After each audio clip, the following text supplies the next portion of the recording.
Hi friends, இப்போ பார்த்தீங்கன்னா நத்தக்கறி செய்ய போகிறோம். நத்தக்கறியை க்ளீன் பண்ணி சின்ன சின்னதாக வெட்டி வச்சுட்டேன். தேவையான பொருள் தக்காளி, கொத்தமல்லி, வெங்காயம், பச்சை மிளகாய், பெப்பரு, மசாலாத்தூள், உப்பு, இஞ்சி பூண்டு. இப்போ அடுப்பில் சட்டி வச்சாச்சு. முதல்ல எண்ணெய் ஊற்றிக்கலாம். எண்ணெய் ஊற்றினதுக்கப்புறம் இப்போ எண்ணெய் சூடாகிடுச்சு. பச்சை மிளகாய் முதல்ல போடலாம். அடுத்து வெங்காயம். இப்போ வெங்காயம் வதங்கினோடனே இஞ்சி பூண்டு பேஸ்ட்டு போட்டுருங்க. அது வதங்கினதுக்கப்புறம் தக்காளி போடணும்.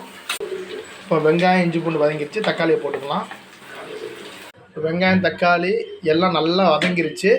இப்போ வந்து மசாலா போடலாம். இப்போ நத்தையை போட்டுக்கலாம் ஃப்ரெண்ட்ஸ்.